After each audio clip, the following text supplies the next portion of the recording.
Hey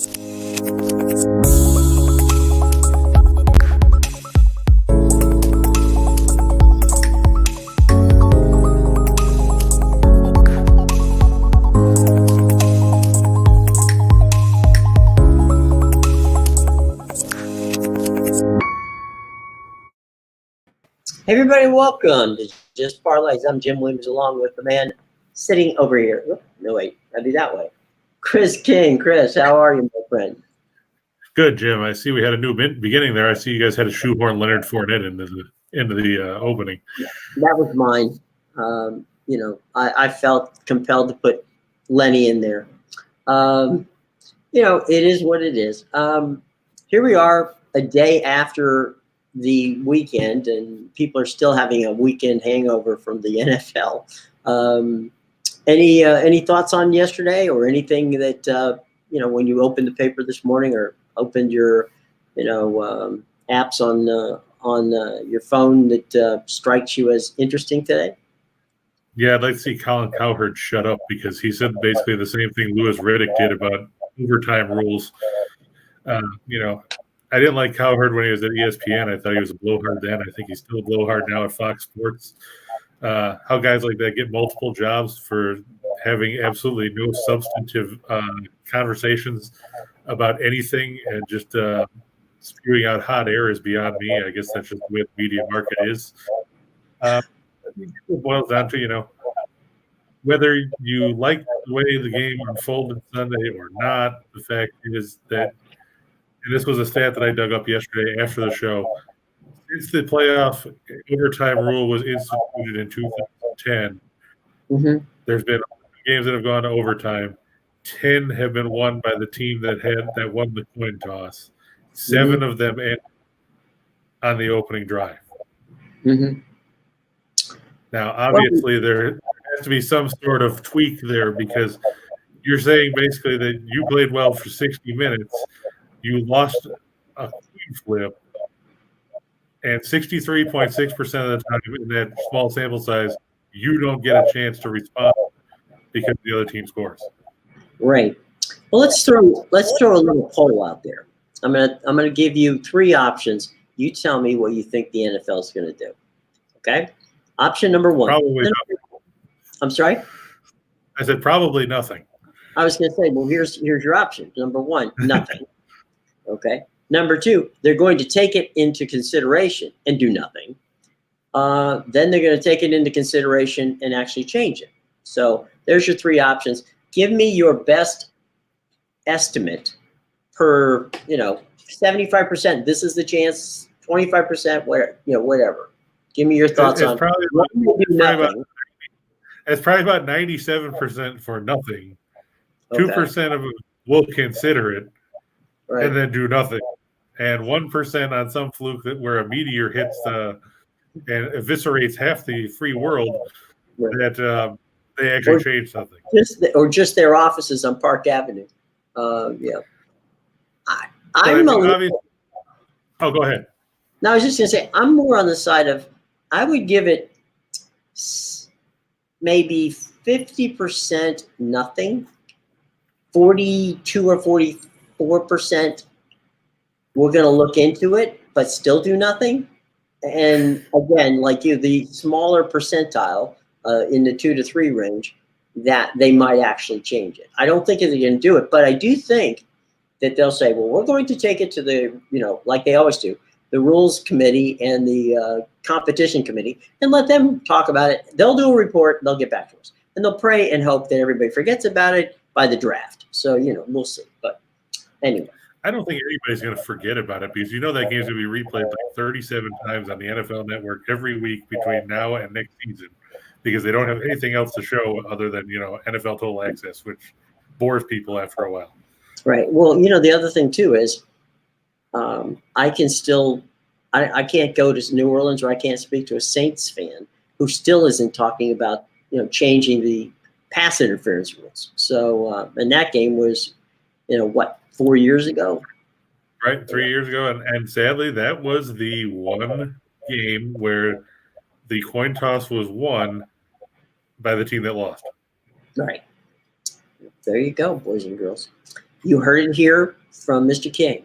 All right. Well, Chris, people are sitting there going, I wish you guys would get to college basketball. So, without any further ado, by the way, first though, James, before you do it and say it, because I know you will, and I appreciate that. James, buddy, here's the deal. Smash the like button and the subscribe button so that you can make sure that you know when we're going to be on. And just because Chris and I are very insecure, we need to know you like us. So please smash that, okay? All right, Christopher, where are we going tonight on the hardwood? We're going to go to Idaho. Our buddies, the Cowboys of Wyoming. Yep, they're on the road. They're going to face Boise State. We talked about Boise State yesterday in that absolute rock fight with San Diego State where they won 42-37. And a game that probably set basketball back about 100 years. Neither teams did anything offensively in that game. Now they have to face a Wyoming team that's good on the offensive end. Wyoming's 15-2. Boise State's 15-4. The Broncos 7-2 at the Extra Mile Arena. Wyoming's 5-1 on the road, though. And Wyoming is an effective offensive team. They're 40th in the nation in scoring offense, 78.4 points a game. They're 40th in field goal percentage. They're 41st in threes per game. They're 42nd in three-point shooting, so they're consistently up in the upper tier. They're going to face a Boise State team that can play defense. Let's not take that away from them. The Broncos 6th in scoring defense, giving up 57.9 points a game. They're 42nd in field goal percentage as opposing teams shoot 40% from the floor. And they're 10th by only giving up 4.9 threes a game. But here's where you run into problems if you're Leon Price. Boise State is not a big offensive team. Obviously, if you scored 42 points in a win, you're not very good. They're 277th in scoring offense, 67.8 points a game. They're 208th in field goal percentage. And, Jim, look at that free throw percentage number. 357th out of 358 teams in Division I at 59%. They can't put teams away. There was no reason that San Diego State should have been in that game the other day when they scored 37 points. They actually led 37-35 with less than 2 minutes to go because Boise State can't hit free throws. And that's the problem here. Sure, you're favored by 5, but that doesn't mean you're going to knock down free throws and put away a Wyoming team that's a veteran team that has plenty of experience, and they've got 3, 4, 5 guys that can score double figures on any given night. Wyoming's 6-1 against the spread in their last 7 against teams with a winning percentage above 600. 8-2 in their last 10 after allowing more than 90 points. They beat New Mexico 93-91 over the weekend, so you know they can score. And they're 4-1 in their last 5 on Tuesday. I'm not saying that they're going to go into Boise and beat Boise State outright, but Boise State's not going to run them out of the gym the way they've beaten some other teams. And the way they can't knock throws is going to keep Wyoming in it right to the end, and that allows them to cover.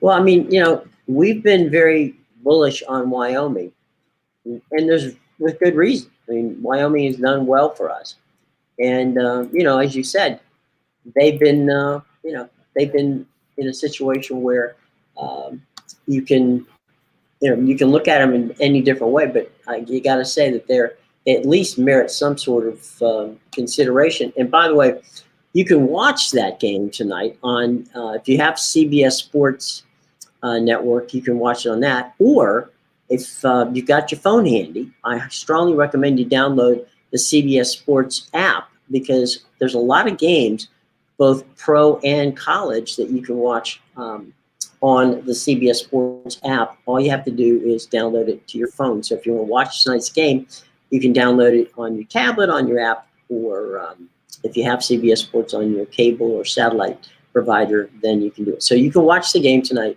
on CBS Sports starting at 9 o'clock Eastern time for those of you who are interested. And I think, Chris, it might, you got 2 very decent teams out there, and this might be one of those games that might merit a little look in.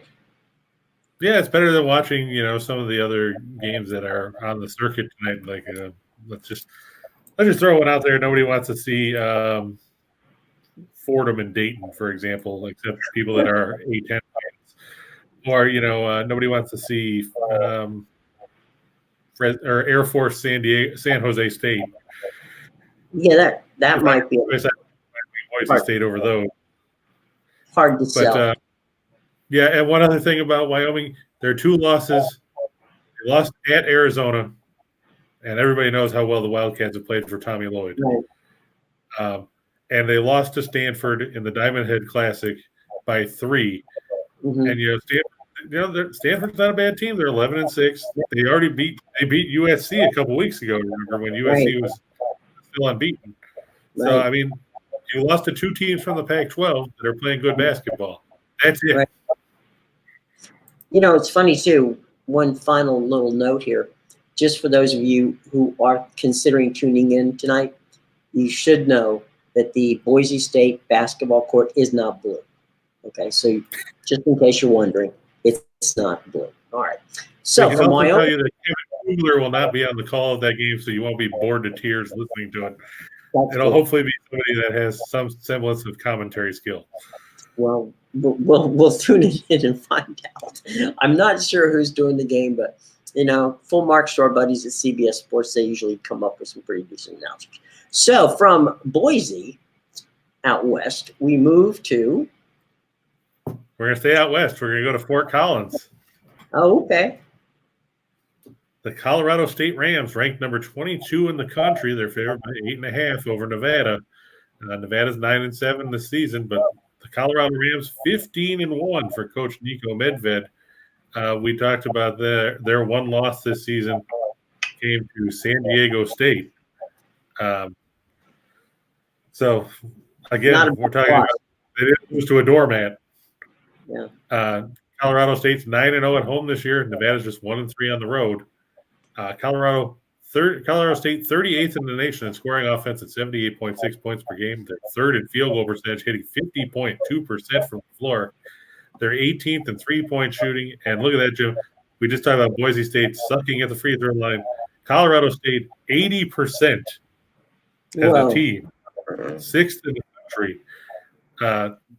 When they get a chance to bury you, you might as well put the nails in the coffin yourself, because they're not going to give you free passes there. Meanwhile, Steve Alford's team, 318th in scoring defense, 75.3 points per game, 218th in field goal percentage defense, 351st in threes per game allowed at 9.8. They're 286th in three-point percentage defense at 35.3%. Colorado State 7-3 against the spread in their last 10 against teams with a winning straight-up record. Nevada 1-6 in their last 7 against teams with a winning record, 1-6 in their last 7 overall, and 0-4 in their last 4 after a straight-up win. Colorado State, they go 10 deep, and that's something you don't really see in college hoops these days, especially in a mid-major. But they've got an experienced team. Isaiah Stevens is in there. David Roddy. I mean, they've got a really good club there. Medved's put together a formidable rotation. And they've got guys that can step up on any given night. It's not just going to be one guy. Nevada's going to have their hands full, especially going on the road here for Colorado State to win this one by double figures and cruise to their 16th win of the season as they prepare to continue their dominance in the Mountain West. 5-1 in the conference today. They'll face Wyoming next week. Well, it's to me, we just hit on 2 basketball programs that are really quite entertaining. And, I don't see why more people aren't watching these kind of games, because they're compelling. They're worth the time and the effort to watch. And there's so many games out there that are bad. This is not one of them. And by the way, this one's going to get national exposure on FS1. So if you at least they'll be good commentators then. I'm sorry? I said at least they'll be decent commentators then. Right. So FS1, it could be. I can't promise because I don't know, but it could be our buddy Timmy Brandt, or I'm sorry, Tim. Why am I'm blanking on Tim's name? I'll think of it in a second. It'll come back to me. He used to be at CBS, and now he's doing Fox. Who, Brando? Brando, thank you, Tim Brando. Could be Tim Brando because he does FS1's college sports, so could be him. Well, look at that. Elliot says he wants to see Air Force lose. Okay, Elliot, that's okay. Who are they playing? And he also thought that there was bluegrass on the court in Boise. It's not bluegrass, but it's blue turf. It's called the Smurf turf. So yeah, it's turf. Don't worry about it. Like I said, on the actual hardwood, you don't have to worry about. They're not blue on that. But okay. And Ryan said Morehead State lost the spread by a stupid missed free throw at the end of last night's game. I don't know what the line ended up as. I know it was 13.5 when we did the show. I think it went down slightly. I'm not sure what it ended at. But, look at the bright side. We did say Murray State was going to win, and they just steamrolled. Well, it goes back to your point, Chris, and that is the thing that you and I get so upset about when watching basketball, whether it's college or professional, is if you can't hit free throws, you're not going to be a championship team. And last night we found out that Morehead State can't hit free throws. They're free, okay? 3 points, okay? When you don't take 3 points, you can't basically, there's no crying in basketball when you miss your free throws, okay, by the other team. Yeah, Morehead State was 11 of 18 at the stripe last night, 61%. That's, not all that compelling. Unfortunately, that 61 to somewhere between the 70-ish to 61 is where most college basketball major programs is at this point in time. That's crazy. That's true. So yeah, it's ridiculous when you think about it. Yeah, we're hoping Friday to have with us our first woman sports director who is coming, and her name is Allison Posey. And we can talk to Allison about this. Allison is the queen of Tallahassee. She's got the #1 sports show in Tallahassee at WXLT, which is Channel 27, the ABC affiliate, the home for all things FSU. And she also covers Florida A&M, so she knows about the MEAC, and she knows about the Rattlers. And the Rattlers, right? So we'll talk to her about what's going on with Leonard Hamilton's team. She can talk ACC with us, and she can also and will also talk to us about the championship weekend in professional football. So looking forward to seeing Allison as our Friday guest, because Fridays are our guest day. All right. Meanwhile, just to touch on what you were saying about free throws, Jim, out of the top 20 in the country, there are 3 teams from major conferences. By the flip side, there are 3 from the Horizon League alone. In the top 6? In the top 20 in free throw percentage. Who are the top 3 from the major conferences? Villanova is #1 at 82.4%. Doesn't surprise me, Jay. Yeah, Utah is 5th. And then you have to go down to Texas is 17th. Wow. Okay. But in there, like I said, you've got you look at it, Oakland is 12th, Purdue, Fort Wayne, the Mastodons are 14th, Detroit Mercy is 18th, and those are 3 teams just from the Horizon by themselves that match up with. You have as many from the. Who's #1? What's that? Who's #1? Villanova. Okay. Well, Jay Wright is 2, and Montana is 3. Jay Wright doesn't surprise me. Jay Wright is very much a fundamentals kind of a coach. Almost Wooden-esque, from John Wooden, but not so much. All right. Well, we now know that we've had 2 trips out west. We've given you some opportunities to take a look at those 2 games. Plus, we tell you where to watch them. So from there, we're going to move to the ice, Chris. Yep. And one second, I'm just checking.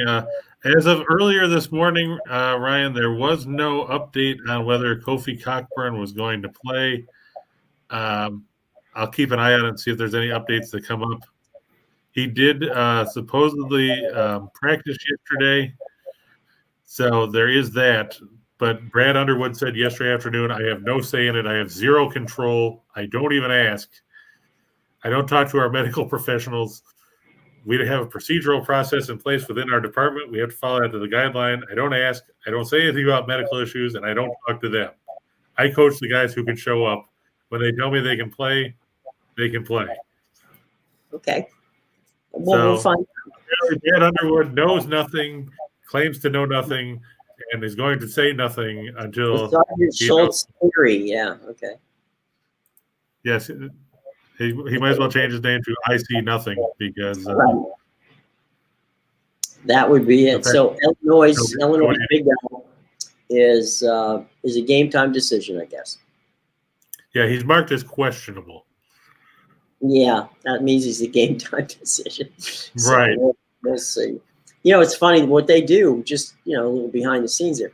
What they do is when that happens, if they really are, he's probably gone through it. Well, they play tonight at what, 8:00 or something like that, 7:00. Yeah, it's at 7. They play at home against Michigan State. Okay, so they're at Michigan State. It's a 7:00 game. All right, so approximately 3:00 they'll come out and do a, what would be considered a full-on practice. It's not a lot of running. It's just enough running to get them, loose. Then they'll come back out. If it's a 7:00 tip, they'll come back out about 6:30 or maybe a little before 6:30 for more of a shoot around. During that shoot around, if your ankle or whatever your ailment is that you don't feel quite up to it, that's when the game time decision is made. It may be made this afternoon if he can't run back and forth up and down the court a little bit. So we'll see. But between 3:00 and about 6:15 tonight, sometime in that frame, we'll find out. So Anyway, so there you go. Meanwhile, hot on the ice. We had a good night on the ice last night, Jim. We talked about 6 different games on the ice, and we hit all 6 of them. So you did, that's too bad. As a fan of the Caps, I was interested in seeing them get stoned by Vegas.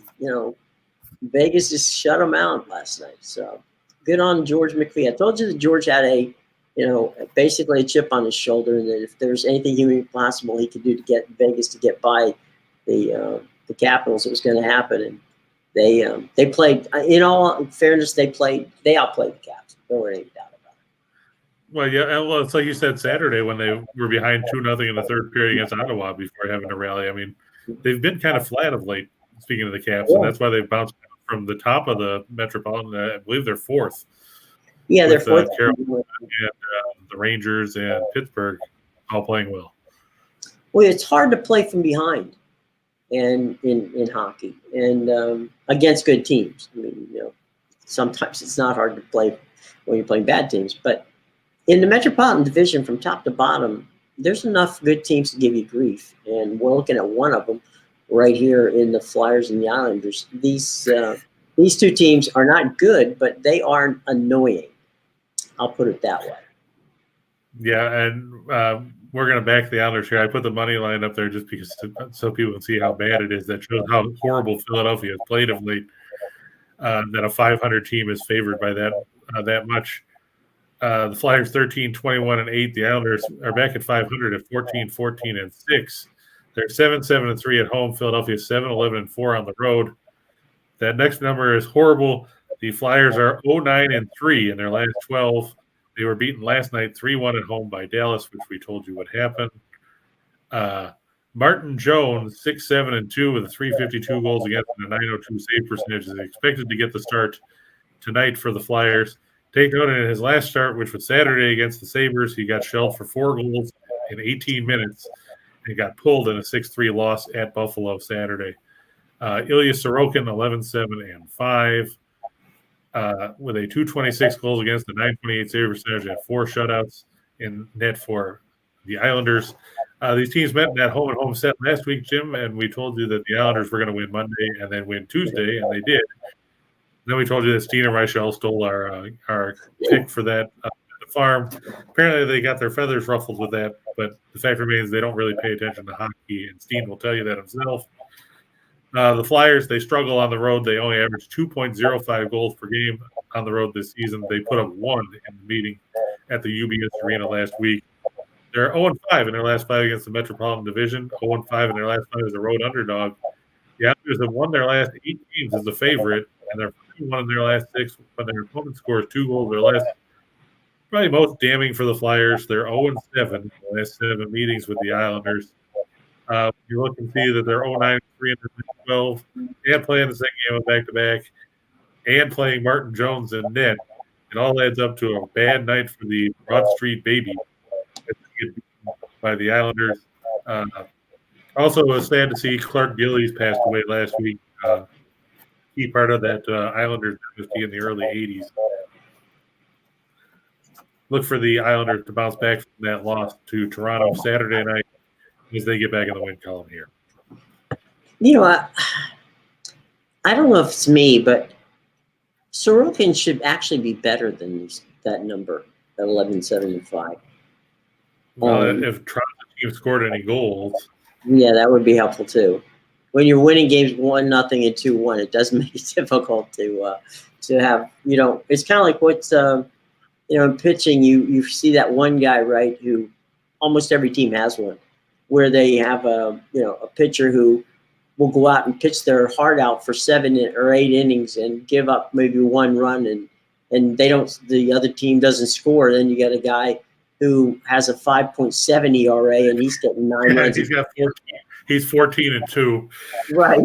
He's getting 9 runs a game, and you're like, how come that's happening? So, I mean, to me, Sorokin's one of those guys who should be better because he's actually a good goalkeeper. But Sorokin and Quick both remind me of the way Dominic Hasek's numbers were when he played for the Saints in the 90s. Good analogy. Yeah, 100%. All right, let's go from were they playing at the island or in Philly? Yep, that's at the UBS Arena. Okay, so off the island we go to Pittsburgh. The Glass House. Yep, and they're going to face everybody's favorite team, the Arizona Cactus. Say it with us. Fade Arizona. Yeah, the actual money line on this game is ridiculous. I didn't even bother to put it up. That's how nauseating it is. In case you were wondering, the current money line on this game is Pittsburgh going off at minus 470. Arizona's at plus 350. That's why I put the money line up. That's still a hefty minus. But, you got to pick something there. The Coyotes 10-20-4. Pittsburgh 26-10-5. Arizona's 5-13-3 on the road. They lost to the Islanders last Thursday 4-0, or Friday, I should say, 4-0. Then they lost to the Rangers 7-3 Saturday. And again, they led 3-1 in the second period. So you figure out what happened after that. The Penguins 12-5-2 at home. They've won 5 in a row. They beat Winnipeg 3-2 in a shootout on Sunday. Trailing 2-0 in the third, the Penguins scored twice in 9 seconds to tie it up and send that game into the overtime and then the shootout. The Coyotes 31st in goals per game at 2.23. Their last goals against at 3.7.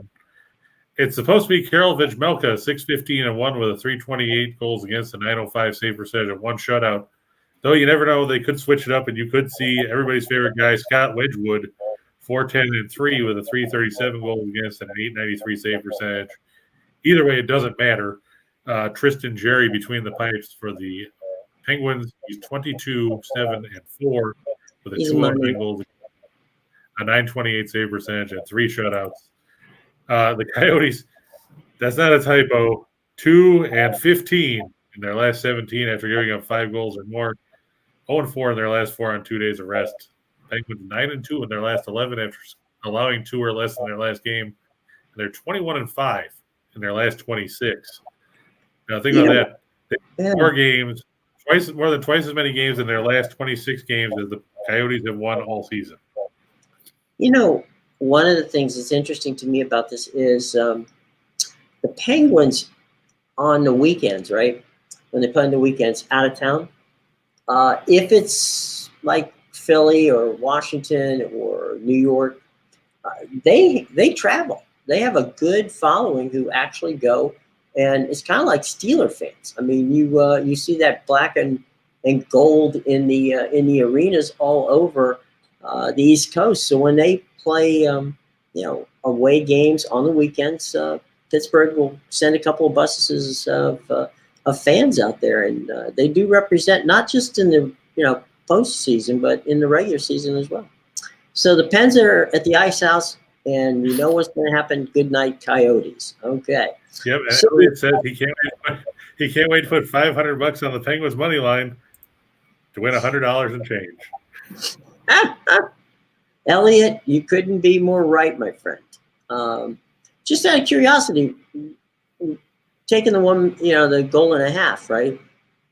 Right. He's definitely not going to have to put $400 up to get. He'll do better. Put the 400 on the point and a half. You got a better chance there, buddy. You're not going to take. It's not going to take $400 to win one. That's for sure. All right, so to the association we go. Yep, we're going to head to Detroit. Oh God. On the road to face the Pistons. I know everyone's excited about any game that features the Detroit Pistons because usually they lose. Well, that's probably going to be the case again tonight. Let's face it, the Pistons are 11-35. Meanwhile, the Nuggets 24-21. These teams met Sunday night in the front game of a home-and-home set, with the Nuggets taking a 117-111 win, though they did blow a 16-point lead after the third quarter. That game was actually tied with under 2 minutes to go, but Detroit ran out of gas. Detroit's 29th in the league in scoring offense at 102. They're 29th in field goal percentage. They're 29th in three-point shooting, so they're just bad all the way around. Denver is playing the front half of a back-to-back. They'll face the Nets on the road tomorrow, but that's as they say on How I Met Your Mother, that's future Ted's problem. That's not their problem tonight. Right. Detroit 24-1 in their last 35 following an ATS win. They are 3-8 in their last 11 after scoring 100 points. They're 0-4 in their last 4 on Tuesday. Just a quick look at the injury report. Jeremy Grant still out. He's in the health and safety protocols. Along with that thumb injury, he probably won't be back until February. Kelly Olynyk is in the protocols as well. He's out. Frank Jackson questionable as he under reconditioning. For Denver, Will Barton is probable with the right hamstring. Jeff Green and Marcus Howard both questionable. Of course, Jamal Murray, Michael Porter are out. It's not a surprise there. Either way, you have to think they still have Nikola Jokic, and when you got a guy like that, it doesn't matter who's playing. Right. Denver should win because the Pistons don't have anybody that can match up with them. In the very important statistical area here for me, Denver has really cool set of alternate jerseys. There's all kinds of cool stuff that Denver has in their alternate jerseys. So I would pick the old 80s jersey. What? I'm sorry? The old 80s jersey was cool. Yeah, it was. They've got just Mile High. They've got all kinds of fun stuff with the little, Rocky Mountains there. Yeah, they look like a Coors commercial at some point. But yeah, it's very cool. No question about it. So pick them just for the uniforms. They'll win. 7 points. All right. From Motown, where do we motor next? The city of brotherly love, where there's a team that actually can. There's actually a team there that can actually win games once in a while, though they don't seem to do it at home much. But heaven forbid. The 76ers favored by 8.5 over the Pelicans. Pelicans 18-28, 76ers 27-19. Surprisingly, the 76ers are 17-9 on the road and just 10-10 at home this season. A vast role reversal from previous seasons. Mm-hmm. Just as a point of emphasis on that, just to take a look going back to last year, Philadelphia's record at home was a sparkling 29-7. Compared to a 20-16 road mark the year before that, when the season was shortened by COVID, they were 31-4 at home and 12-26 on the road. And even going back to 2018-19, they were 31-10 at home and 20-21 on the road. So I don't know what's going on where they can't win at the Wells Fargo Center. If here it doesn't matter, really. The Pelicans playing the second game of back-to-back. They outlasted Indiana last night, 117-113. They struggle in the second game of back-to-backs. They're 1-6 this season. They've been outscored by 9.2 points, scoring 103.7 points a game while giving up 113.3. The Pelicans were 6-15 against the spread in their last 21 on the road, 1-4 in their last 5 in the second game of back-to-back. Philadelphia is 8-1 in their last 9 after allowing 100 points or more, 7-2 in their last 9 when their opponent gets at least 100, and they're 9-3 against the spread in their last 12 overall. The latest injury report shows Devontae Graham will not play tonight for the Pelicans with a sore ankle. Josh Hart is out with an ankle sprain. Brandon Ingram is out with an ankle sprain. Kira Lewis is out with a knee injury. Trey Murphy III is in the health and safety protocols. And Jonas Valanciunas will be rested. So I would jump on this number before it gets to some ridiculous point because now that the Pelicans have ruled out 85 guys, you have to think that number is going to change. Philadelphia won't have Seth Curry. He's out with a sore ankle. Danny Green out with a hip. Shake Milton still out with a back issue. Ben Simmons, we don't even talk about him. Matisse Thybulle is questionable with a shoulder sprain. Well, the most important thing, if you happen to be out there tonight, is, you want to go. What's that? I said, go get a cheesesteak. That's what I was going to say. And if you're wondering, Tony Luke's, Pat's King of Steaks, Gino's, and my favorite, Jim's. Now, it's not me, but it's another Jim. So those are the four. If you happen to be in Philly tonight and want a cheesesteak, that's where you want to go. And do not, under any circumstances, go bougie on us and not get the canned spray cheese on your cheesesteak. That is where you want to go.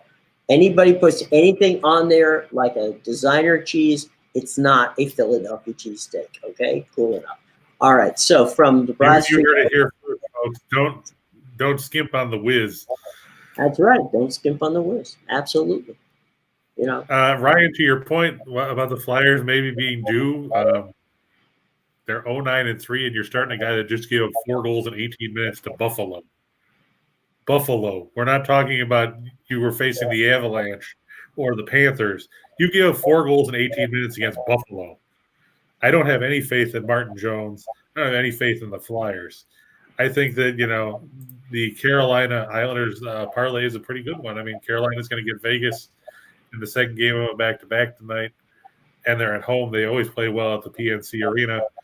And like I said, Philadelphia is just terrible. They have 2 double-digit losing streaks this season.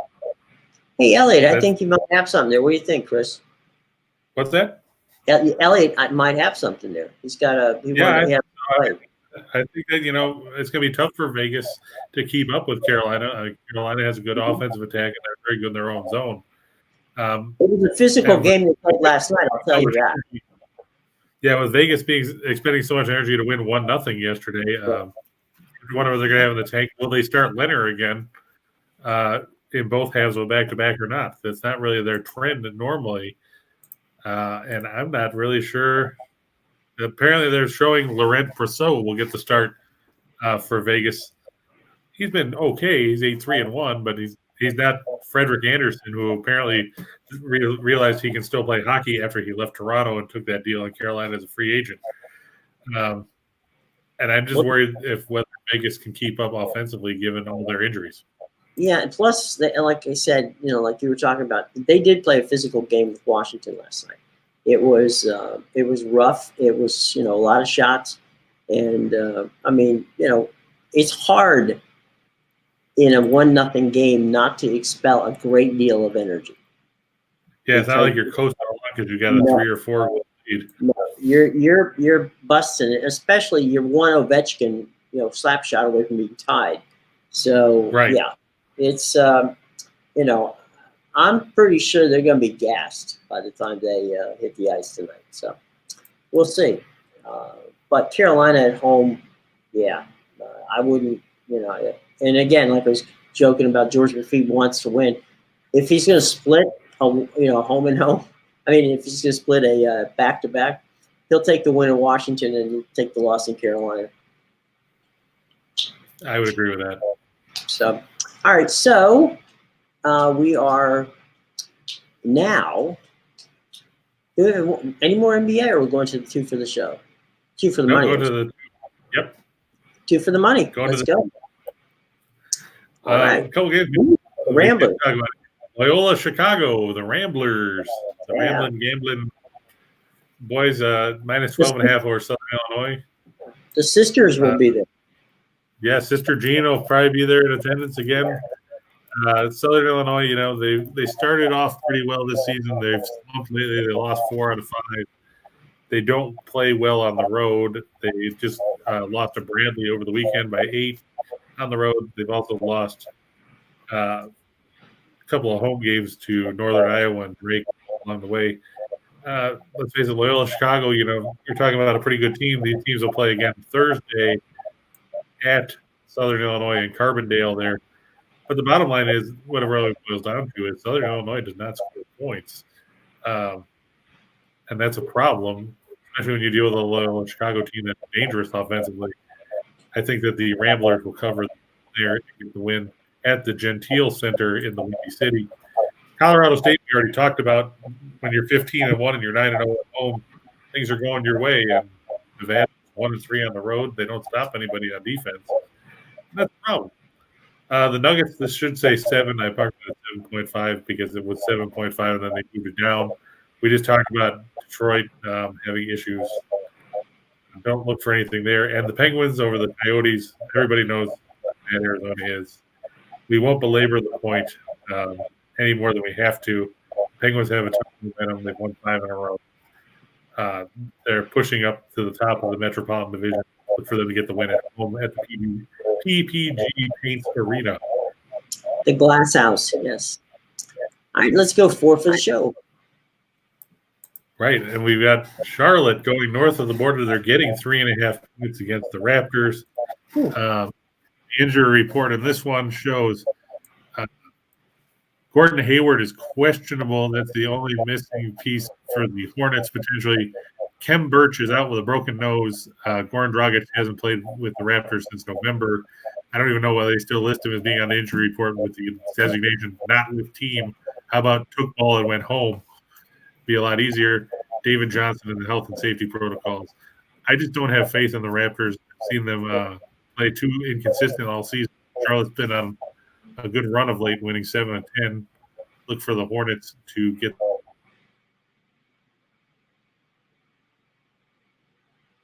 the victory there. We talked about just to see with so many names going out of the lineup for New Orleans. It's now already moved to 11.5 since that updated injury report within the last hour. So that number is moving quickly as the Pelicans will be playing pretty much no one tonight. We talked about the Islanders and the Flyers. Philadelphia, what can you say that hasn't been said? They're 0-9-3 in their last 12. They don't score on the road. They've already lost 7 straight to the Islanders. They've lost the last 4 on the island. I could go on, but I won't because you're going to be bored to tears listening to how bad Philadelphia is. And Rhode Island at home over Richmond. A couple of good teams from the A-10. Chris Mooney, he's got a veteran-laden team there with Richmond. It's tough to go on the road and win in Kingston at the Ryan Center. Rhode Island's got a very good defense. They make things difficult. They're second in the nation in block percentage. They're 9th in two-point field goal percentage. They're 13th in effective field goal percentage defense.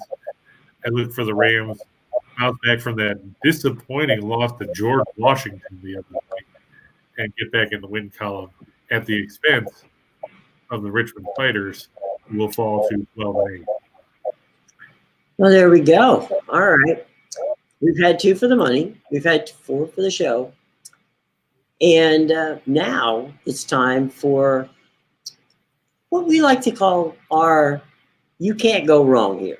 There's 2, there's 4, there's whatever you want. It's a great combination. It's our combo platter for Tuesday. So, Chris, show us the combo platter. Right. Iona minus 15.5 over Siena. I know it's a big number, but let's face it, Rick Pitino's guys, the Gales, have played some great basketball this season. Let's not take away from the fact that they are 16-3 on the year. They're 7-0 at home. Meanwhile, Siena is 6-7 on the year. They don't score a ton either. It's tough to put a lot of faith in the Saints on the road. Wright State minus 2 over Northern Kentucky. We've talked a lot about Wright State. They've not, no pun intended, they've righted the ship after a slow start to the year. They started 2-7. Since that point, they've won 9 of 10 with their one loss a 3-point defeat at Youngstown State. They whipped IUPUI last week by 28 and then followed that up with a 97-81 road win over Illinois Chicago Saturday. They have some momentum going for them here. And Northern Kentucky just, they haven't really bowled anyone over. You look at it, they're 8-9. They've won 2 in a row, including that rock fight against IUPUI Saturday that ended 16-41. That was a road victory. But you're looking, they just haven't beaten anybody of substance. I like Wright State in that one. Auburn, suddenly the number 1 team in the country. You figure it out. They will be playing come tournament time thanks to violations and all that. They're favored by 13 on the road against a Missouri team that can't figure out how to get out of their own way some nights. I just don't trust Missouri's team, given their issues at stopping teams. You just saw Auburn beat Kentucky. It could be a little bit of a trap game because they have Oklahoma in the SEC Big Ten Challenge on Saturday. But still, I think that Auburn, they've won 15 straight since their one loss, which was a double overtime loss to Connecticut back in November. You have to think they can get the upper hand on a Missouri team that's just 8-10. Fonzo Martin's team has struggled. They're 2-4 in the SEC. I don't have any faith in them here, even at home. And our good buddies Rutgers, who screwed us over earlier in the year when we said they would lose 2. We haven't forgot about Ron Harper Jr. They're at home in Gateway tonight against Maryland. Maryland did have that win over Illinois on Friday. Once it came out that Cockburn wasn't going to play. I don't think lightning strikes twice.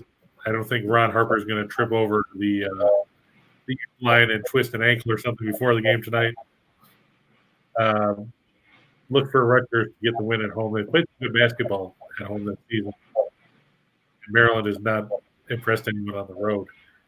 In the NBA, Washington -4 over the Clips. Injury report there. If you're wondering, nobody's hurt for Washington that means anything. They have Thomas Bryant, Rui Hachimura back, among others. Clippers won't have Paul George or Kawhi Leonard, which is no surprise to anybody. So it's pretty much all hands on deck for people that you were expecting. The Timberwolves -3 over Portland. What can we say about Portland? That hasn't already been said. Yeah, they've been horrible. They started the year, they were 10-1 at home. Since then, they've gone 4-10 at the Moda Center. Minnesota, they've exceeded expectations. They're sitting at 500 in this one. You know that Portland will not have Damian Lillard. He won't be back until March. And who knows if he'll even play then. This team is probably going nowhere fast. Larry Nance Jr. out with a foot injury, or a knee injury. Cody Zeller out with a fractured kneecap. Dennis Smith Jr., Nasir Little, Robert Covington, all probable. For the Timberwolves, it'll be Pat Bev is the one guy on the injury report. He's questionable with an ankle. I have to think Minnesota can get the win on the road there. San Antonio and Houston, God, that's how bad the docket is tonight in the NBA. The Spurs and the Rockets, 2 teams that are going nowhere. San Antonio has the only guys they have missing are all down on assignment in the G League, including Collins, which means he's on the comeback trail. The only guy missing for Houston, Usman Garuba, out with a wrist injury. If you know who he is, kudos to you because nobody pays attention to the Rockets. On the ice, Nashville -180 over Seattle. We've talked about playing at home. UC Saros and net for Nashville against Philippe Grubauer. Nobody's impressed by Grubauer. Edmonton -145 over Vancouver. This is how bad things are for Bruce Boudreau right now, Jim. In the COVID protocols. Yaroslav Malak, the backup goaltender, in the COVID protocols. They called up Martin. He's in the COVID protocols. So they're down to their 4th-string goaltender, Michael Don't Call Me Rick DiPietro. John, I'm sure, is very familiar with in the net tonight. He struggled against St. Louis the other day. For Edmonton to take advantage of a 4th-string goaltender and a Canucks penalty kill that is dead last in the league. which is dangerous when you look at the health of the Oilers on the power play. And finally, we said Carolina over Vegas. It'll be Frederick Anderson versus Logan Berthon. Vegas coming off the second game of back-to-back after that win yesterday. Look for Carolina to get the win. You know, where's Darren Pang when you need him, right? Pull him out of the broadcast booth. He's not doing anything. Let him talk. But Go get Roberto Luongo. Yeah. He had a couple of pretty wild seasons in Vancouver. So there you go. So where's Kirk McLean? Where's Richard Brodeur? Okay, let's Bueller. Any questions? Do we have any questions before we get out of here today? Why is Wright State only favored by 2? Well, Ryan, that's because the game's in northern Kentucky, and people think that the Norse can play better basketball playing at home. They're 5-3 at home, but it's 5-4 on the road. If he's a fan of Wright State, he should be happy. Well, I mean, this line actually opened where Northern Kentucky was favored by 1, so it's actually shifted to Wright State by 2. So apparently they're not convinced that Northern Kentucky's offense, which is 247 in scoring offense and 333rd in field goal percentage, can hang in there with the Raiders. It doesn't sound that way, does it? Anybody else? Any final questions here? Going once, going twice. People are still asking about Cockburn. The bottom line is nobody knows until probably, like you said, it probably will be for another hour or 2 before they determine anything regarding Cockburn's status tonight against Michigan State. No, but they're going to hold that. They're going to hold that as long as they can. To be honest, they don't want they don't want the competition to get any feeling that they're not going to be facing him tonight. So, that they're going to hold on to that knowledge as long as they possibly can. And in basketball, you're allowed. You don't know if you have to prepare for him or not. Sorry? So it's like you said, it'll make it tough because you don't know if you're going to have to prepare for him or not. That's right. So they're gonna play that coy. So they're gonna Belichick him. Everybody's on the injured reserve list until they're not. So there you go on that one. Anything, Chris, that tonight that looks tempting to you? I mean, there's a lot of stuff on the I don't have any faith in the Flyers, seeing that they're 0-9-3 in their last 12, and the Outers beat them twice last week. I know you can say third time's the charm, but the Flyers have lost 7 in a row to them. So apparently that doesn't hold any water here. Then the big one is, like I said, Denver over the Pistons, and if you want to look at another college game, I know everybody's excited about the late game, which is Arizona and UCLA at the Poly Pavilion. That's going to be a game that you might want to DVR and watch. Yeah, that should be pretty wild. To me, go ahead. I was going to say it won't be open at 1 a.m., so you might want to record it and watch it tomorrow or something like that, because it's probably the best game on the docket when you get right down to it. UCLA's been playing well. I saw them on Saturday, and they look really good.